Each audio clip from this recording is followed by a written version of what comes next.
Meeting of the City of Monona Finance and Personnel Committee. Would the clerk please call the roll? Alder Kitzler? Here. Alder Wood? Here. Mayor O'Connor? Here. Is there a motion? A little too bright. To approve the minutes of the December 2nd meeting? So moved. Second. Any corrections or additions? Nope. Hearing none, all in favor say aye. Aye. Aye. Opposed? Minutes are approved. There are no appearances. Under unfinished business, we have one item, review and discussion of paid family care policy options. And do we have a, did you each get a larger spreadsheet? No, I just have it online. I just have. Oh, I thought we were going to provide those. Sorry, Um, yeah, that was my bad. Do you want, can you guys read them okay online? Yeah, Or do you want yeah, to- I'll be fine. Okay. I'll just kind of start this, and then Leah, if you want to come up and say what I think the more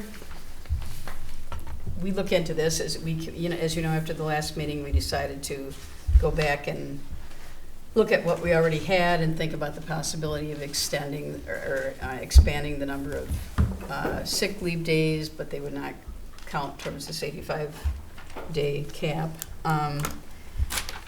But then I think the more Leah and Brian looked into it, that raises other issues. So I think basically what we want to know is exactly what is it we expect from this policy. Is that right? So Leah, I don't know if you want to go up there and talk a little bit about, she did add at least one other option. Well, there's a couple other options here. Which one did you say you didn't think would work out? Well, the original, you mean that we said a couple weeks ago? No. So the ones that would have raised different issues that we would have to solve Yeah. would be option number 3 and number 4, the increased sick leave cap but not payout, and the increased sick leave cap and payout. Those were ones that were raised at the last committee meeting. Right. And then, And then there are 2 additional options for consideration. Automatic 2 weeks and then alternative automatic 2 weeks. Those are new for consideration this evening as well. so these are kind of just more options and, Right. Okay. so Leah. So I guess as I was thinking about these options and putting this spreadsheet together, I tried to think of pros and cons for each of the options. And as I was going through, it occurred to me that one con that was in a lot of the options was that it just didn't address the original intent of the policy as I understood the original intent of the policy from Alder Kitzler. So it sort of felt like maybe we need to take a step back. We need to figure out what is it exactly that we want this policy to accomplish and write the policy in order to accomplish that. And then if there are other things we want to look at in addition to this policy, like, increasing the sick leave cap or allowing people to exceed the cap or paying more out at retirement, I think that's fine, but I think those shouldn't really necessarily be mixed up with this policy if indeed the intent of the policy is just to help employees who are having a health crisis in their families. Does that make sense? Mm-hmm. So maybe we could have Alder Kitzler restate what the Yeah, I mean, purpose of, I think- the original purpose or what you'd like to see now, I guess. Yeah, I mean, I think your last sentence hit kind of the nail on the head. It was getting people the ability without, people the ability to take care of their family without regard to how much sick leave they have. So like paid family leave for a child, you don't always have that. I guess they're not equally comparable, but you don't always have that time necessary to devote to your children when you need it the most. Likewise, I don't think everybody has enough time to take care of their family when they need it the most. And so just providing the easiest way for our employees to have that access and be able to take time off. So that was the original intent. And I will say one other thing that I believe Alder Moore said when we passed this in the budget a year ago was she supported passing paid family leave at the time because this would create an equitable benefit for all other employees. Because otherwise she thought that that one just targeted certain sector employees and not everybody. So she was looking kind of at the city employees holistically. So at a very basic level, that's what I was trying to do. And then real world got involved and it got more complicated. Do you maybe want to explain the two newest options that are on the spreadsheet? Yeah. And could I just say one thing before we get into that? And last time we talked about, at least my original impression of what we were looking for here was something to help with employees' families. Medical needs, not necessarily additional sick leave for employees themselves because they already get 12 or 13 days a year, which are cumulative. Yeah, and I mean, I can, that's where I'm flexible, Okay. Whether it's for the employees or just for families. And we can define what family is, Right. obviously. Okay, Leah? Okay, so I guess the first two proposals that you see on the sheet were the original proposal and the alternate proposal. So the original proposal that I drafted after sort of talking to Alder Kitzler about the original intent of the policy. So that's what we've already looked at. And then we wrote sort of an alternate version of that would only allow employees to take this leave for family, sickness in their family, not for themselves. So those were sort of the two original proposals. Then we kind of did a little bit of this sick leave cap and increasing the sick leave cap thing. And then something that came out of the last meeting was sort of a possible one-time deposit of an extra 2 weeks of extra sick leave for employees with the intent that they reserve it for emergency use and that they just basically carry it over from year to year. It fulfills more of the original intent of the policy. I think it would be less of an administration cost in terms of tracking people's leave and leave banks and things like that. But we'd have to think about if you give people 2 weeks and they use it and they need more and you reset it, how does that work? Is it just a sort of one-time 2-week deposit in your career and then it's over? So that was one option. And then a second option that I thought about was to basically allow employees to apply to have 2 weeks when they need it. So when they have a serious medical situation, health situation in their family, we allow them to apply for, a 2-week period of this benefit. And we have a team that's comprised of me, the city administrator, and the department head, who basically evaluate the request and approve it or not approve it.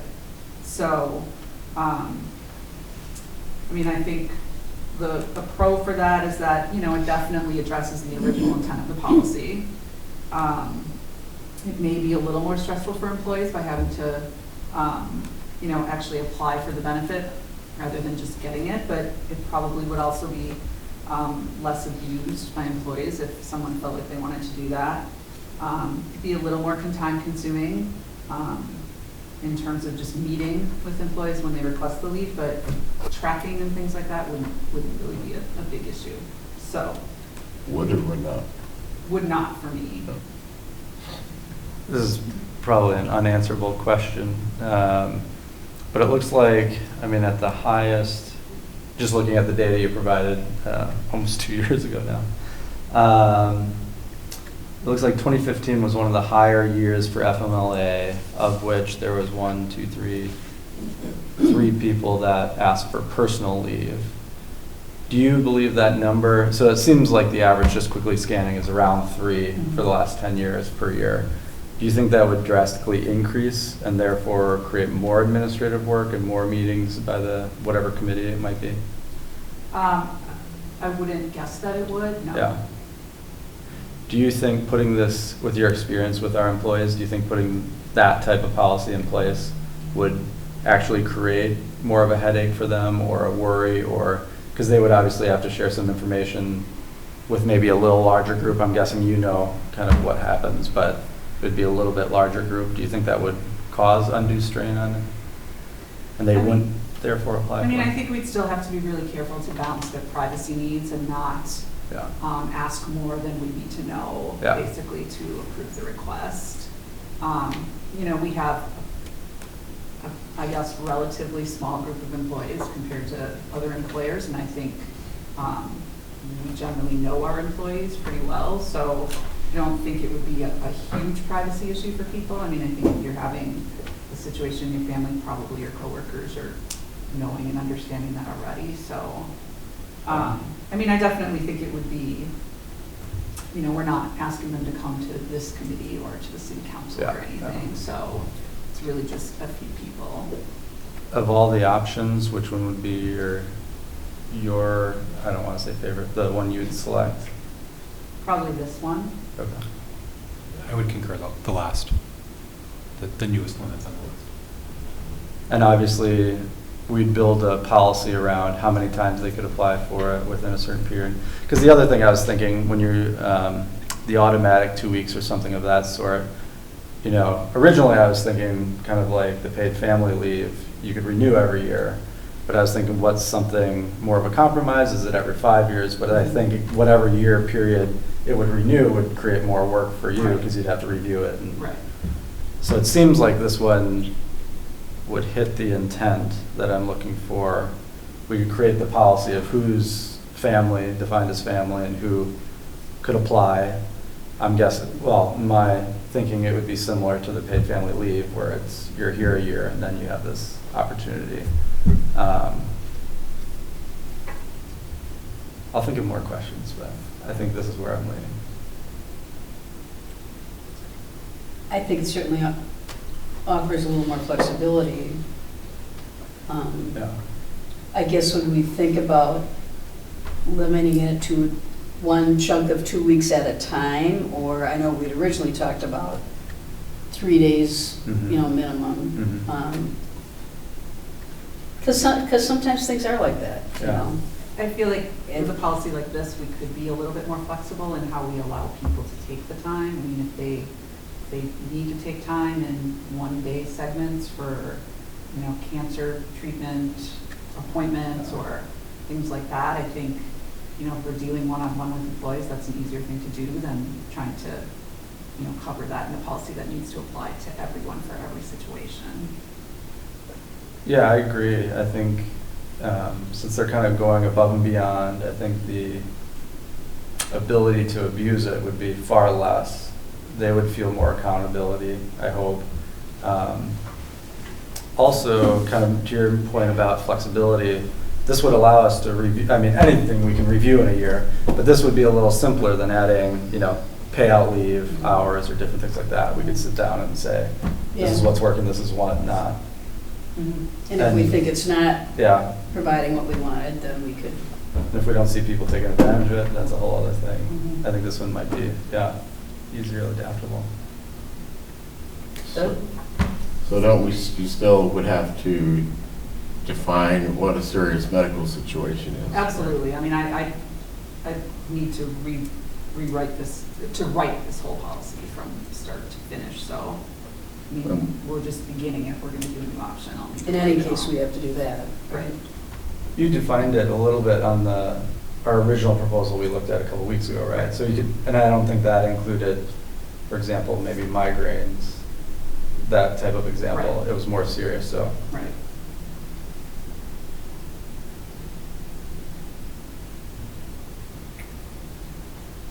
Anybody have any? I mean, the one thing that I like about it from an administration standpoint is it doesn't necessarily create, you know, liability for the city in terms of if you had a policy that we had to fund for all, you know, the possibility of all employees availing themselves of it every single year, that could create a financial liability for us, whereas this, you know, since it's on a case-by-case approval basis, there's not necessarily, you know, we don't have to plan for that financially.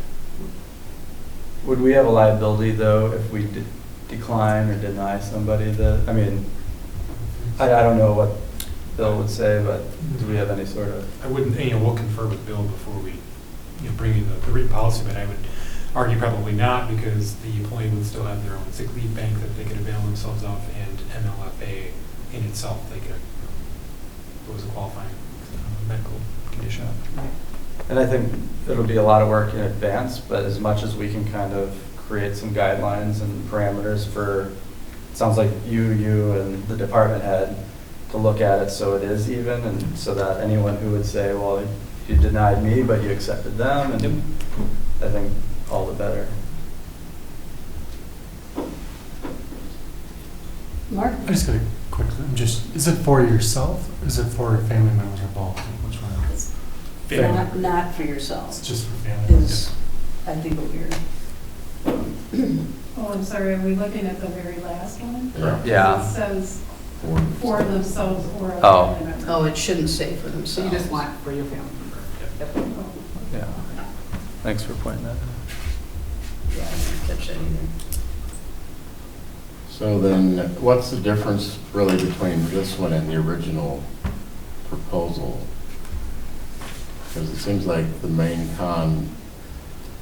two things for that was that it would be time consuming to administer and defining a serious medical situation, and that some people would be be denied, and with a possible impact on employee morale.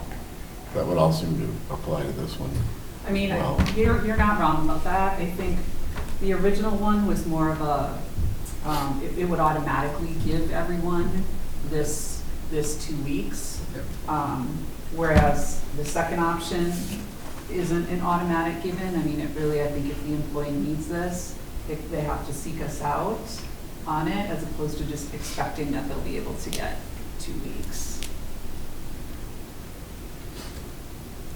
Are there any, I don't know, privacy law or HIPAA concerns of requiring somebody to disclose information to get the benefit? I mean, that's something we'll check with Bill or the labor attorney on before we. It did have the labor attorney review the original policy that I wrote, and shouldn't make any major changes to sort of the privacy sections of it at that point, so. Because they would have to state why they were taking leave, wouldn't they, in the original policy? Yes. They can't just say, I have Yes. something serious going on. I mean, the original policy read, let's see if I can find it. Employees will be required to sign an affidavit that they read and are appropriately using the leave based on the parameters of the policy. And employees who are found to have falsified information and deliberately used the leave inappropriately will be subject to disciplinary action up to and including termination.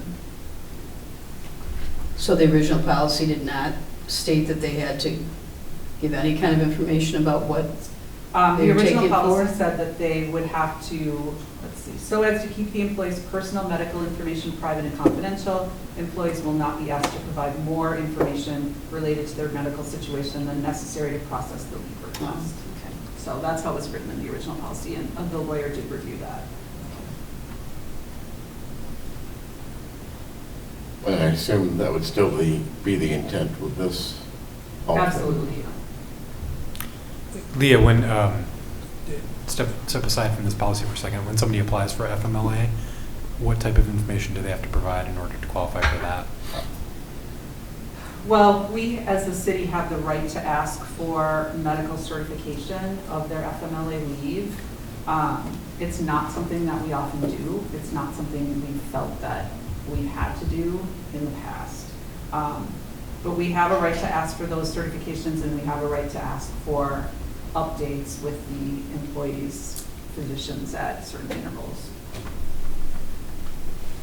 It's not out of the realm of possibility that we could ask somebody. It's not, I would think, as long as it's qualifying under the FMLA. If it's not, then no, I don't think we'd be able to require that. Of course, FMLA also entitles them to a much longer period of time also, right? Right, Is it and 12 weeks or? And I think that if an employee were requesting this 2 weeks, and they were also eligible for FMLA, those would run concurrent. So it wouldn't be an extra 2 weeks in addition to what they get in the FMLA. And if, okay. No, I was just going to say, I think my point I was trying to make was that if it's something lasting 12 weeks, you might be more inclined to ask for a justification of it Correct. than a 2-week. Correct. I'm sorry, Randy. And if we tie it to FMLA, we have to tie it also to what they consider a serious health issue? Correct.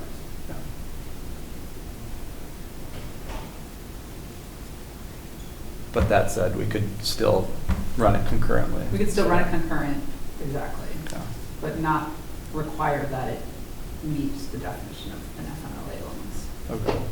So, and just to be clear, I mean, FMLA is unpaid, and this would be, we're talking about paid 2 weeks. Well, FMLA is technically unpaid, but I've never had an employee take FMLA unpaid because they've always had leave time to substitute for the unpaid Right. portion, so, yeah. In which case it does run concurrently then, right? Kind of on the financial side of it, so this, this would allow people to save more sick days if they would have otherwise used it here. Right. Therefore, and I don't know how many city employees get to the maximum by retirement, we could potentially be paying out more at the end when they retire or leave or however that works, Correct. right? Mm-hmm. Is there a way that we're able to figure that cost out? I don't know. Yeah, just a question to, Yeah.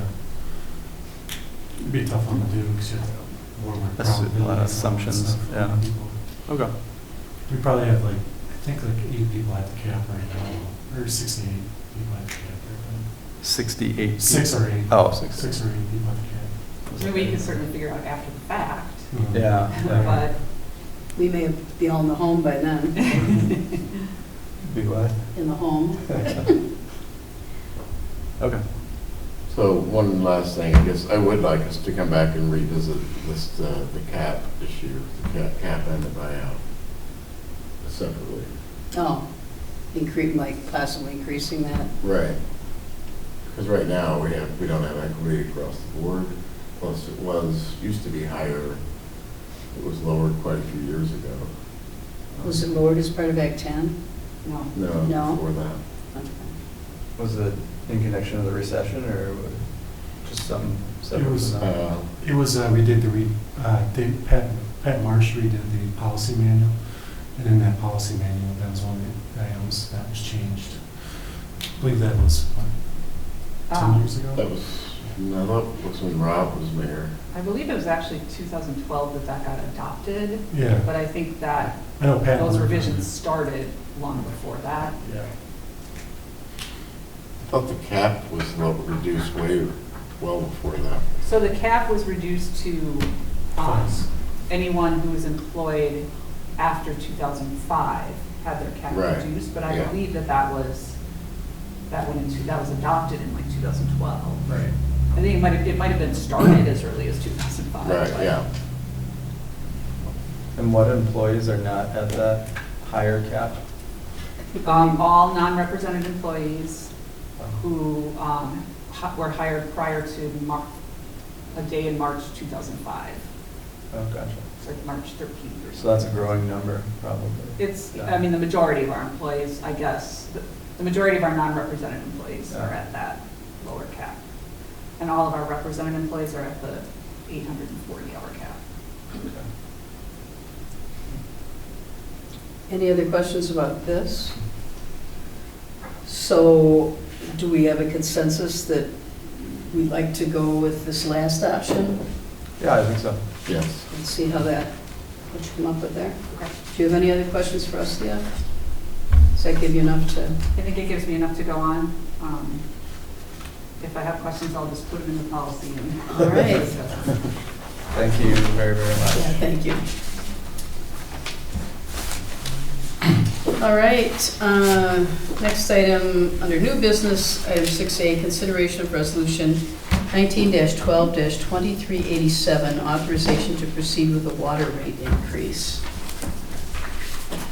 Is there a motion to approve this? Move to approve. Second. Mark, were you gonna Yeah, apologize. explain this? Yeah. Just one thing, we have on council for STARD. Looking at it, since if we have the first meeting in January, it doesn't need to be STARD. We can do 2 Oh, reads okay. if needed, if that's a issue. It's not a problem to do the first read in January.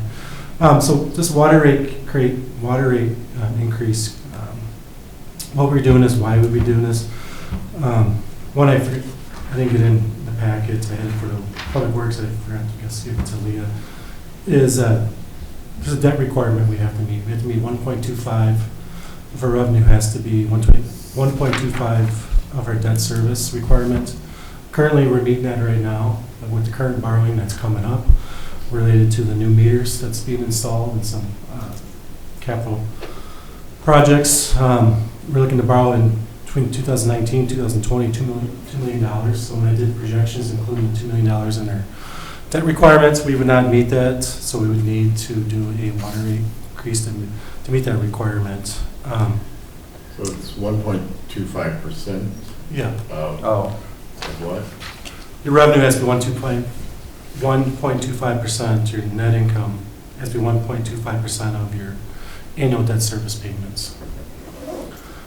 Right now, we're meeting that. We're probably at 1.5, 1.75. We currently, right now, have a natural rate increase in our water utility. I don't know if most people know that. We have the public fire protection, the way it's set up. And in the city, it's based on a mill rate that was approved, kind of like a mill rate that was approved in the last water rate case. So it's so every time somebody's land improvement goes up, their public fire charge goes up. So we have a natural rate increase there that kind of, it's been helping us keep from actually doing larger rate increases. So that's kind of helped from not doing these rate increases, but it is a natural rate increase we have every year because of the assessments are going up with it. One big thing I'm concerned about, and one also, we're also looking at the water rate case, is two kind of things. We want to change the cubic units. The measurement is from cubic units to gallons. As far as our end and the billing ends, doesn't really affect us. It's more kind of for the residents. And kind of two complaints we get is they don't understand what cubic units are. They'd rather see it in gallons. It makes more sense to them. And we like to change it from quarterly billing to monthly billing. It's probably the biggest complaint we get is they like, just like every bill they get, they'd rather just set their budgets based on a monthly billing. So that's one thing we would ask for during the water rate increase, is to change those two things with that. The one issue I'm having, and we might have with the water rate increase, that could delay the increase, is currently when you go to upgrade the meter systems, you have to get approval from PSC. We could run into issues with that because the last time we did a meter upgrade the last payment we made was in 2014. So I know Dan's been talking to the PSC, and there could be some issues where I said, well, it's not been depreciated enough to do the new system. So that we could do that and put all the debt requirements we're going to have into that, and then find out we can't do it. So kind of have to. It might be a little slower to get this done because I have to figure out first what the PSC is going to say to us, but because we're not going to borrow the money until we know what happened with PSC, and that's really going to affect how much we put into our analysis for the water rate. Isn't part of the reason we want to replace these because the software is no longer going to be supported? Or is that not correct? No, the software, well, they are starting to phase out the software. But a lot of it was from the Public Works Commission. One of their things is they like that service of being able to do it from the office. Michelle, our building clerk, can just basically hit a button and figure out what everybody's readings are. It's able to catch water leaks quicker. So there's a lot of other advantages too. Somebody can go online and just watch their meter and see how much usage they're using. So that could be one issue we might run into with that. So what would happen is this would give the authorization to go to the PSC, and they basically say, okay, you're able to start doing the paperwork, and there's like a whole financial section you have to fill out. It's a lot of work. It's a lot of work you fill out. And then what happens then is you turn it into the PSC, and then they review it, and then they make their recommendations. Their recommendations would come back to the City Council and the Public Works Commission and review it. And we could make our recommendations to the PSC, so if we want that, or, one time we talked about, it was a rate increase, I'm just gonna say it's 20%, and, sometimes they'll let you do 1 year 10% and next year 10%, so there's different options we'll come back with, depending what that number is, but a lot of it's gonna be affected by, do we do the water meter upgrade if they're allowed to do that, because that's roughly about $1.1 million, I believe, or $1 million alone is related to that project, if I remember right. Could be off. But the other things would be change from cubic units to gallons and change it from quarterly billing to monthly billing. So the current meters aren't fully depreciated? They are not. And did we buy all those at once, or did we did it over a few years? We did it over, I believe, 5 or 6 years. Yeah. So So some of them must be. Some are, I think they're like 6 to 14 years. I think Dan said, or 6 to 12 years is what the lifespan so far. What kind of makes me wonder if we should be doing the project or not at that cost, if they're not fully depreciated. Right. And I think the Public Works was at the meeting before and they were talking about putting in the budgets. They were aware of that. So I believe they were. What is the issue with this software going out of date? Is that a matter of like 5 years from now or next year As far as software, or not being supported, I guess? it's still being supported. It's just one of those things where it gets tougher and tougher. Just like any equipment, it gets tougher and tougher to replace. But as far as the meter heads and stuff like that, that's still being supported. It's more the internal software for the billing, which we can still last, another 5 or 6 years. Yeah, it's more a matter of workflow efficiency. I mean, being able, as of now, we still have to have Public Works crew members drive around in the truck to capture the radio data versus if we were able to convert to the completely smart meter system, like you said, we could just have Michelle push a button at her desktop and get all of the data right away, rather than having to make laps around the community at predetermined times. Although that in itself was a huge efficiency increase over what they used The to previous do. system. Getting out at every residence. Yep. And Correct. physically reading a meter. It will mean a lot more work for Michelle, won't it, if we go to billing monthly? It will. It will be a little bit more work for her. But we're hoping too with that, more people will sign up to the online stuff where they get their bills instead of us sending bills out right away. So I think there should be some savings if we go to monthly billing. It is going to be a little bit of extra work, and that's why we have an extra hour with her per day to do some of that stuff. But I think she'll be able to handle it. She does it really well. It's probably going to make it easier. I think the biggest thing that's going to make it easier, I think it's going to save time on the collection side. Because when you send out quarterly bills, a lot of times a lot of people aren't, we have the disconnection notice. And as those build up more, they get a lot of repayment schedules get set up because, they're waiting for them recorded, and sometimes it's 6 months before you really figure out what their bills are. So I think if you go monthly, it'll help with that. Where they're too. not having to pay as much every month? Not as pay as much, not as much contact with those people with the quarterly bills that are on the disconnection notices. I think it'll save time there too. So I think there's some trade-offs. It's going to be a little bit more time, but I think there is some trade-offs. You still have to pay a fee to pay on the water bill online? Yeah, and that's one thing. If we really, I think we might get more people to utilize it if we do. For the credit cards, I believe it's 2.75. Even if you use a check online, if you use your bank checking account, I think it's $1. And I think if we did change to one, for sure, it'd be if you wanted more people to use it, I think that definitely using your checking account would actually get more users. But that's our current system right now. I think that's one of the complaints we do get with the system, that people say they'd probably use it more, if we get rid of that one fee. Oh, absolutely. Yeah. I mean, there's not much incentive to go on there and sign up to get your bills electronically if you can't pay them electronically. Right. Hit a Yeah. fee. You want this passed by early January? Is that because of the PSC meeting? No, it's more just because it takes a good month and a half just to actually do the physical work in the office. And then time they review and stuff like that. I want to make sure we have something running. If we do borrow the money and we do get the project, that we're, the timing's right on time. Because I don't want to start it, 3 months from now and we borrow the money and then the interest is coming in and we don't have the rates increase. So it's more just kind of matching up with the borrowing. So your ideal start date for this increase would be matched up with the borrowing? Yeah. Okay. Anything else? It'll have to, just one thing.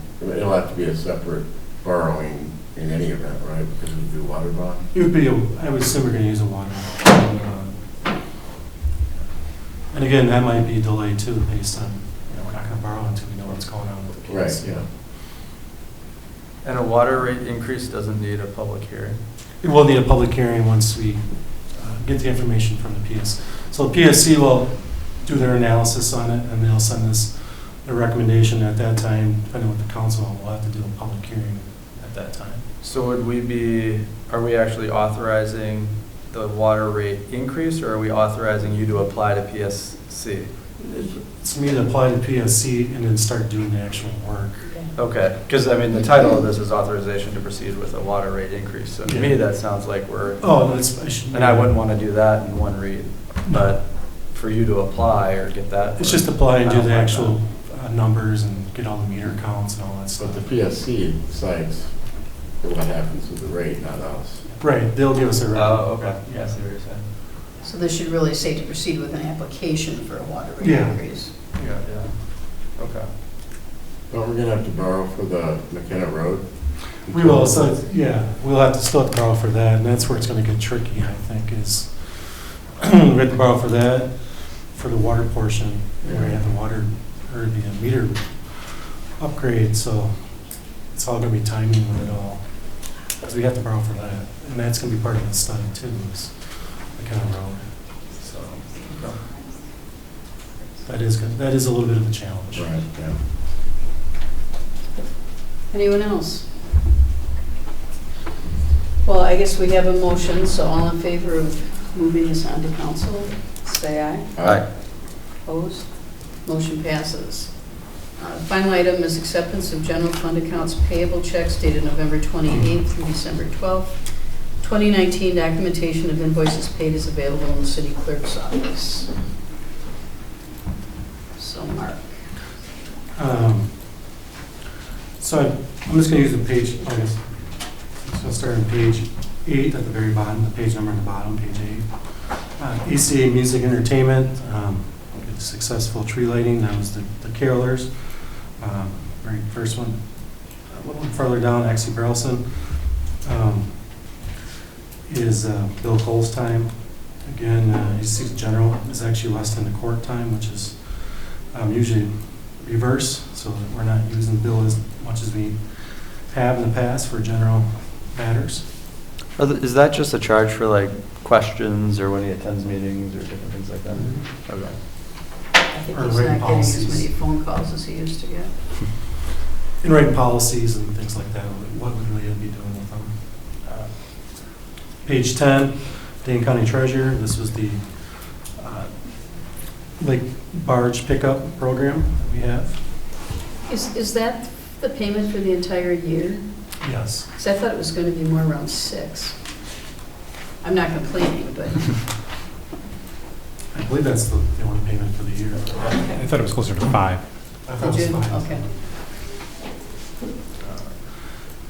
Page 12, Johnson Tree Care, this question gets asked, he's our forestry service, and that's what we budgeted each year for that.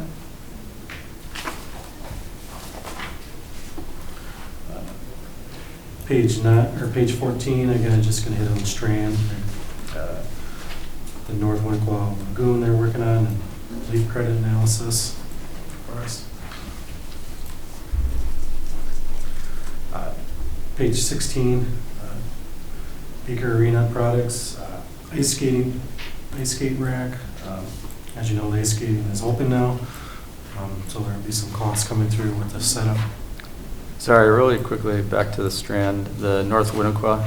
That's still with what we're dredging here? Are they just doing sample testing, or? I thought their job would have been done by now. Yeah, I don't know, Dan. Observation, they have project administration contract. Oh, okay. Seems expensive for December. It's probably November and Yeah, They're that's still true. hauling. They're ramping up the hauling again. Are they still doing? So, Page 18, Family Service Madison. Our old EAP, he retired from doing that, so we have a new EAP service for the city of Nona.